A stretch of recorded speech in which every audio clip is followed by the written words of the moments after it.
మొట్టమొదట ఏకథ మిత్రలాభం. మిత్రలాభం మిత్రలాభం Right. మిత్రలాభం కథ ఎలా మొదలవుతుంది అంటే పూర్వం మనకి భారతదేశంలో నదుల్లో గొప్ప నది గంగా నది.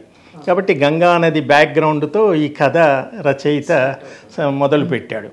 గంగా నదీ తీరం, ఆ గంగా నదీ తీరంలో పాటలీపుత్రం అనేటువంటి ఒక రాజ్యం. ఆ పాటలీపుత్రం రాజ్యాన్ని సుదర్శనుడు అనే ఒక రాజు పరిపాలిస్తూ ఉంటాడు. ఇంతవరకు మామూలు కథల్లో ఉన్నట్టుగానే మనకు అనిపిస్తుంది. ఆ సుదర్శనుడు అనేటువంటి రాజుకి ఒక 4 కొడుకులు ఉంటారు.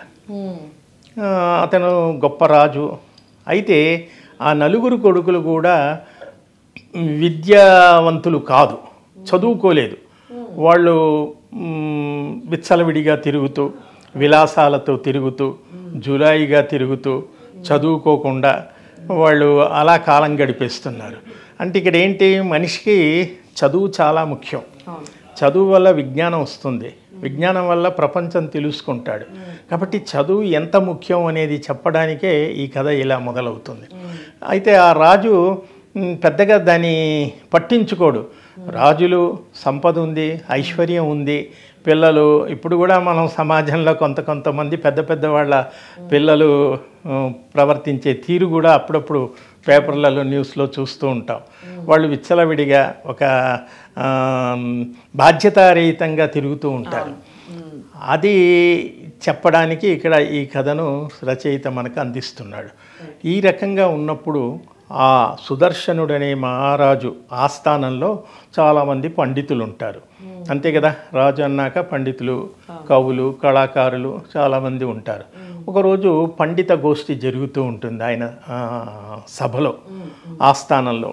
ఆ పండిత గోష్ఠిలో విష్ణు శర్మ అనే పండితుడు, సరిగ్గా పంచతంత్రాన్ని రాసింది విష్ణు శర్మ. ఆ విష్ణు శర్మే తను ఒక పాత్రగా అందులో మొదలుపెట్టాడు కథగా. సాధారణంగా రచయితలు తామే ఒక పాత్రగా కథలు రాయటం, నవళ్ళు రాయటం మనకు తెలుసు. ఆ పద్ధతిలో ఇక్కడ మనకు విష్ణు శర్మ అందులో కనబడతాడు. అక్కడ ఏం జరుగుతోంది, ఆ పండితుల మధ్య ప్రపంచంలో మనిషి విద్యావంతుడు కావాలి. కాబట్టి మనిషికి విద్య అనేది చాలా ముఖ్యం. కాబట్టి చదువు ముఖ్యం. చదువుకోని వాళ్ళు ఎందుకు కొరగారు.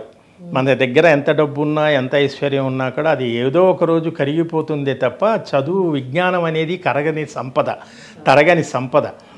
కాబట్టి విజ్ఞానం చాలా ముఖ్యం. విజ్ఞానం లేనివాడు విద్య లేనివాడు వింత పశువు అన్నట్టుగా అని ఆ రకంగా మాట్లాడుకుంటూ ఉంటే ఈ విషయం రాజుగారికి మనసులో కలుక్కుమంటుంది, తగులుతుంది. ఎందుకంటే తన పిల్లలు పెద్దగా అంటే అసలు చదువుకోకుండా తిరుగుతున్నారు అని వెంటనే అతను బాగా ఆలోచించి ఆ పండిత సభంతా ముగిసిన తర్వాత వాళ్ళని అంతరంగికంగా పిలిచి, ఇలా మా కుమారులు 4 కూడా, రాజకుమారులు కూడా ఈ విధంగా వాళ్ళు చదువు లేకుండా తిరుగుతున్నారు, వాళ్ళని మీరు విద్యావంతులు చేసి ప్రయోజకులను చెయ్యాలి అని వాళ్ళని వేడుకుంటాడు. అప్పుడు అందులో నుంచి విష్ణు శర్మ, మహారాజా అదెంత పని, 6 నెలల్లో మీ పిల్లల్ని గొప్ప విద్యావంతుల్ని, విజ్ఞానవంతుల్ని చేస్తాం.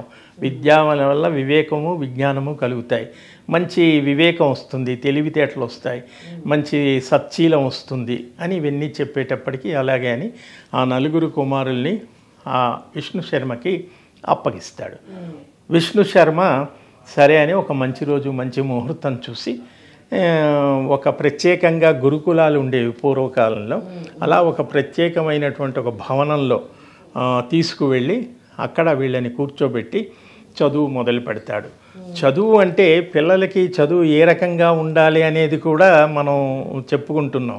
ప్లే మెథడ్ అంటాం. ఇప్పుడు పిల్లలకి ఒకప్పుడు చదువులు ఒక రకంగా ఉండేవి, ఇప్పుడు రకరకాల మెథడాలజీస్ వస్తున్నాయి. పిల్లలకి డైరెక్ట్గా పలక మీద ఈ ఓం నమ శివాయ అని పూర్వకాలంలో అలా చేసేవాళ్ళు విద్యాభ్యాసం. అలా కాకుండా పిల్లలకి ఇంట్రెస్టింగ్గా ఉండేటట్టుగా చదువు చెబితే అది వాళ్ళకి బాగా ఎక్కుతుంది. అందుకని ప్లే మెథడ్ ఏదో అని ఇప్పుడు పిల్లలు చెప్తున్నారు పిల్లలకి. అందుకని ఇప్పుడు ప్లే స్కూల్స్ కూడా 3 ఏళ్ళు నిండగానే పిల్లల్ని ప్లే స్కూల్స్ అని వేస్తున్నారు. అలా ఇతను ఏం చేస్తాడంటే చదువు అనగానే వాళ్ళకి వ్యాకరణము, ఛందస్సు, అవి ఇవి ఏవేవో సబ్జెక్ట్స్ చెప్పి మ్యాథ్స్ ఇవన్నీ పిల్లలంతా గాబరా పడిపోతారు కదా, ఇంకా ప్రాథమిక స్థాయిలో ఉన్నారు కదా. అందుకని కథ చెప్తాను మీ అందరికీ కూడా, ఒక మంచి కథ. ఆ కథ ద్వారా మీరు నీతి అందులో ఏముంది, అందులో ఏం చెప్తోంది ఆ కథ చివరికి, అది మీరు జీవితంలో దాన్ని పాటించాలి. పాటించనివి, పాటించకూడనివి 2 రకాలు ఉంటాయి. కథ ద్వారానే మీరు విద్యావంతులు అయిపోతారు అని కథలు చెప్పటం మొదలు పెడతాడు.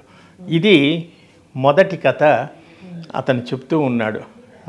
మిత్ర లాభంలో విష్ణు శర్మ సుదర్శనుడనే రాజకుమారులకి విద్యను ప్రారంభిస్తూ ఈ మొట్టమొదటి కథ చెప్తాడు. ఏమని చెప్తాడంటే, అనగనగా ఒక పెద్ద అడవి. ఆ అడవిలో ఒక పెద్ద బూరుగు వృక్షం, చెట్లు రకరకాల మర్రి వృక్షము, ఏదో రాగి చెట్టు, మర్రి చెట్టు, వేప చెట్టు, చింత చెట్టు అని అలా రకరకాల చెట్లు ఉంటాయి కదా, అడవుల్లో ఉంటాయి. కాబట్టి ఒక పెద్ద అడవి, ఆ అడవిలో ఒక పెద్ద చెట్టు బూరుగు వృక్షం అని అందులో రాస్తారు. జువ్వి వృక్షము, బూరుగు వృక్షం పూర్వకాలంలో వీటిని అనేవాళ్ళు. ఇప్పుడు వాటి పేర్లు మారిపోయాయి అనుకోండి. ఆ బూరుగు వృక్షం పైన పక్షులు, పావురాలు నివసిస్తూ ఉంటాయి. చెట్ల మీద పావురాలు, పక్షులు ఉండటం సహజం. పావురాలు నివసిస్తూ ఉంటాయి. ఆ పావురాలు నివసించే చెట్టుపైనే మరొక పక్కన ఒక కాకి నివసిస్తూ ఉంటుంది. ఆ కాకి పేరు లఘుపతకనం. లఘుపతకనం అనేటువంటి పేరు కలిగిన ఒక కాకి ఉంటుంది. దాని పక్కనే పావురాలు, కొన్ని పావురాలు నివసిస్తూ ఉంటాయి. ఆ పావురాలలో చిత్రగ్రీవుడు అనే ఒక పావురం చాలా తెలివైనటువంటి పావురం. అంటే ఆ పావురాల గుంపుకి ఒక నాయకుడు లాంటివాడు, హెడ్ లాంటివాడు, మంచి తెలివైనవాడు, మంచి చెడు తెలిసినటువంటి వాడు ఉంటాడు. అది ఈ రకంగా ఉండగా ఒకరోజు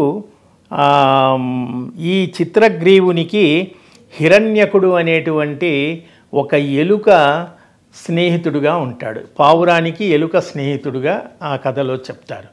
సరే, అది తర్వాత ఎలుక వస్తుంది. ఫస్ట్ ముందట ఏమిటంటే, ఈ కాకి పావురాలు చెట్టు పైన ఉన్నాయి. ఒకరోజు అనుకోకుండా ఆ చెట్టు దగ్గర నూకలు విసిరివేయబడి ఉంటాయి. నూకలు విసిరివేయగానే మామూలుగా ఏమిటి, ఇప్పుడు మనం కూడా చూస్తుండగా పావురాలకి గింజలు వేస్తే వాటిని ఫీడ్ చేస్తారు, అదొక మంచి పని అని కొంతమంది భావిస్తారు. మనం సిటీలో కూడా చూస్తూ ఉంటాం. అలా ఒకసారి ఒక తెల్లవారుజామున లేచి చూడగానే అన్ని గింజలు పడి ఉంటాయి.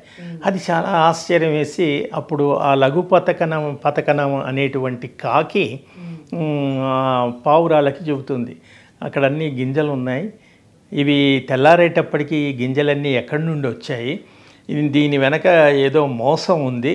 ఎందుకంటే గింజలు అనగానే మనం వెంటనే వెళ్ళి తినడానికి వెళ్తాం. వెళ్ళగానే పావురాలని వేటగాడు వేటాడి పావురాల మాంసం తిని వాడు జీవించటం వాడి వృత్తి.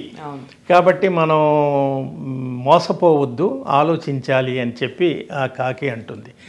ఈ పావురాలలో ఉన్న నాయకుడు చిత్రగ్రీవుడు ఉన్నాడు కదా, అతను కూడా ఈ పావురాలన్నీ కూడా వెళ్ళి గింజలు తినడానికి చెట్టు మీద నుంచి ఆ నేల మీదకి వాలడానికి ప్రయత్నిస్తుంటాయి.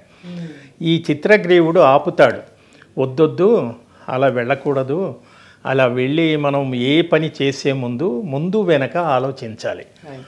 ఇప్పుడు మనం రోడ్డు మీద వెళుతుంటే ఏదో ఒక నోట్ల కట్ట పడింది అనుకోండి, మనం వెళ్ళి వెంటనే తీసుకుంటే దాని వెనక ఏదో ఉంటుంది, ఎందుకు పడింది అక్కడ అనేది ఆలోచన రాదు. కాబట్టి అది జాగ్రత్తగా ఆలోచించాలి అని చిత్రగ్రీవుడు వాటిని ఆపుతాడు వెళ్లకుండా.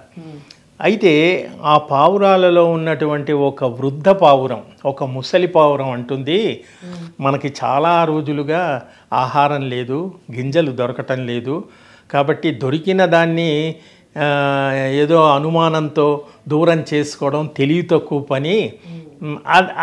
ఆ పావురం వృద్ధ పావురం అని చెప్తాడు. అంటే ఇక్కడ తెలుసుకోవాల్సింది ఏంటంటే బుద్ధి తెలివితేటలు అనేవి వయసుని బట్టి ఉండవు. అది చాలా ముసలి పావురం, కానీ దాని ఆలోచన విధానం వేరు. ఈ చిత్రగ్రీవుడు అనేటువంటి పావురం ముసలి పావురం కాదు, అది మామూలుగా యవ్వనంలో ఉన్న పావురమే, కానీ దాని తెలివితేటం ఉన్నాయి. ఇదేమో వద్దు వెళ్ళొద్దు అంటుంది, ఆ పావురం ఏమో లేదు వెళ్ళి తీసుకుందాం అంటుంది. అప్పుడు వీటి మధ్యలో ఇటువంటి ఒక విచికిత్స జరుగుతూ ఉంటుంది, వెళ్ళాలా వద్దా వెళ్ళాలా. అప్పుడు చిత్రగ్రీవుడు ఒక కథ చెప్తాడు. ఏమిటంటే ఏదైనా పని చేసే ముందు మనం ఆలోచించాలి. నేను ఒక కథ చెప్తాను, ఈ కథని బట్టి మీరు వెళ్ళాలా వద్దా అనేది మీరు నిర్ణయించుకోండి అని చిత్రగ్రీవుడు ఒక కథ చెప్తాడు. ఈ కథలన్నీ ఎలా ఉంటాయంటే ఒక కథలో నుంచి ఇంకో కథ, ఇంకో కథలో నుంచి ఇంకో కథ, అలా ఉపకథలు అంటాం వీటిని ఉంటుంది. ఇది ఆ సన్నివేశం. చిత్రగ్రీవుడు చెప్పిన కథ ఏమిటి అనేది ఇప్పుడు మనం చెప్పుకుందాం. అయితే ఈ పావురాలకి చిత్రగ్రీవుడు ఒక కథ చెబుతున్నాడు. ఏ సందర్భంలో చెప్తున్నాడు? ఆ నూకలు వెళ్ళి తినడానికి కింద నేలపై వాలాలా వద్దా, అవి ఏమైనా దాని వెనక ఏదైనా కుతంత్రం ఉందా, మోసం ఉందా, మనం ఏమైనా ఆపదలో పడతామా అని వారిస్తూ వాడు చెప్తున్నాడు. కానీ ఒక వృద్ధ పావురం ఏమంటుంది? లేదు లేదు మనమంతా వెళ్ళి తిందాం, కడుపు నింపుకుందాం, ఆహారం లేక అలమటిస్తున్నాం అంటుంది. అప్పుడు మీకు ఒక కథ చెప్తాను, ఆ కథ విని వెళ్ళాలా వద్దా అని నిర్ణయించుకోండి అని ఈ చిత్రగ్రీవుడు కథ చెప్పడం మొదలు పెడతాడు. ఆ కథలోకి వెళ్ళే ముందు చిన్న బ్రేక్ తీసుకుందామా? ఓకే, మనకి కథలు చాలా వరకు కొన్ని కంటిన్యూటీ ఉంటాయి. ఇప్పుడు గౌరీశంకర్ గారు చెప్పినటువంటి విషయం ఏమిటంటే ఒక రాజుకి కొడుకులు ఉండటం అనేది సహజం, రాజకుమారులు ఉండటం సహజం. కానీ చాలా కథల్లో రాజకుమారుడు మళ్ళీ నెక్స్ట్ వంశపారంపర్యంగా వస్తుంది కాబట్టి రాజరికం అనేది ఖచ్చితంగా చాలా బుద్ధి గలవాళ్ళు, తెలివి గలవాళ్ళు, చాలా కథలు అలాంటివి విన్నాం, చూసాం మనం. సినిమాల్లో కూడా అలాంటివే చూపిస్తుంటారు. ఒక హీరోకి మళ్ళీ పుట్టిన వాళ్ళు మళ్ళీ హీరోలే అవుతారు అన్నట్టుగా చూపిస్తూ ఉంటారు. కానీ ఇక్కడ ఈ కథలో రాజకుమారులకి పుట్టినటువంటి వాళ్ళు చదువు సంధ్యలు లేకుండా తిరుగుతూ ఉంటే రాజు బాధపడి అది ఒక పండితుడికి అప్పచెప్పడం, ఆ పండితుడు ఒక మంచి కథని చెప్పడం వలన వీళ్ళ బుద్ధి మారి వీళ్ళు సన్మార్గంలో నడుస్తారు అన్న దాంతో ఈ కథ మొదలవుతుంది. అసలు ఈ పావురాలు ఎందుకు కిందకి వెళ్ళాలి అనుకుంటున్నాయి, ఎందుకు తినాలనుకుంటున్నాయి, ఉన్నట్టుండి అంత అరణ్యంలో అసలు నూకలు ఎక్కడి నుంచి వచ్చాయి, ఈ విషయాలన్నీ కూడా నెక్స్ట్ ఎపిసోడ్లో తెలుసుకుందాం. మరి వీడియోని తప్పకుండా కంటిన్యూటీ ఉంటుంది కాబట్టి వీడియోని అందరికీ షేర్ చేయండి. ముఖ్యంగా పిల్లలకి ఇలాంటి కథల్ని చూపించండి. వీడియో ఎలా ఉంది ఏమిటి అనేది కూడా కామెంట్ బాక్స్లో తెలియజేయండి. నెక్స్ట్ ఎపిసోడ్లో మళ్ళీ కలుసుకుందాం. అంతవరకు సెలవు, నమస్తే.